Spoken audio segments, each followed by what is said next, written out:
Saya adalah seorang gadis penjual tahu. Pada suatu hari saat saya pulang dari berjualan, saya menabrak seorang pria yang terluka. Saya menganggapnya sebagai sialan karena harus membawanya pulang. Namun, saya dengan baik hati membalut lukanya. Tak disangka, setelah sembuh pria itu malah enggan pergi. Sejak saat itu, saya harus berjualan tahu di jalanan dan merawat pria yang terluka itu di rumah. Tak lama kemudian, pemerintah mengeluarkan kebijakan baru. Jika seorang wanita berusia 18 tahun belum menikah, mereka akan dipaksa untuk menikah dengan pria sembarangan. Entah itu tukang daging atau penjudi. Bagi yang menolak menikah harus membayar pajak kepala yang tidak sedikit. Saya tidak punya cukup uang untuk membayar pajak dan saya juga tidak ingin menikah dengan orang-orang itu. Jadi saya menoleh pada pria yang tinggal di rumah. Saya mengusulkan pernikahan palsu dengannya dan berjanji bahwa setelah dia pergi, saya tidak akan mengganggunya. Dia ragu-ragu cukup lama karena statusnya yang sebenarnya cukup rumit. Ternyata dia adalah seorang pangeran kerajaan yang sedang menyelidiki kasus korupsi, namun ia diserang dan diburu hingga akhirnya diselamatkan oleh saya. Dia tinggal untuk menyembuhkan lukanya, namun dia tidak mungkin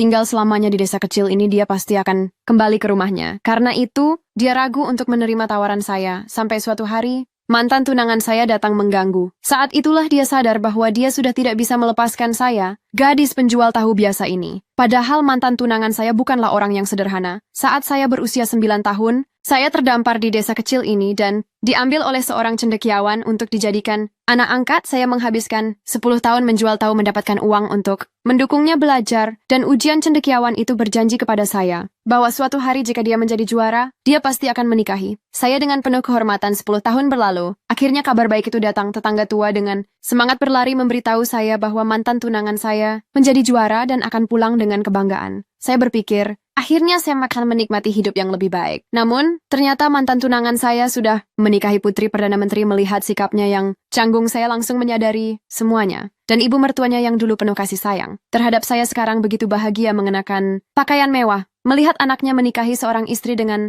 status tinggi, ibu mertuanya sudah melupakan saya sepenuhnya. Untuk memberi ruang bagi istri baru, barang-barang saya dibuang seperti sampah. Melihat semua ini, saya langsung tanpa ragu melepaskan cincin yang diberikan oleh mantan tunangan saya. Ibu mertuanya malah menyarankan saya untuk menjadi selir. Tentu saja saya menolak. Ibu mertuanya marah besar dan mengatakan saya jangan berharap terlalu banyak. Dia bilang sekarang anaknya adalah juara. Saya hanyalah seorang penjual tahu, menjadi selir sudah dianggap mulia. Mantan tunangan saya lebih tidak tahu malu. Saya tahu hubungan ini sudah berakhir. Tak ada gunanya berbicara lebih lanjut. Saya hanya ingin mendapatkan uang yang dia janjikan pada saya, karena itu adalah uang yang saya peroleh dengan mengorbankan masa muda saya. Setelah menerima uang itu, kami berdua tidak ada lagi hubungan. Namun, ibu mertuanya marah besar dan memukul meja. Meskipun mantan tunangan saya memiliki sedikit hati nurani, dia hanya bersedia memberikan $300 di bawah.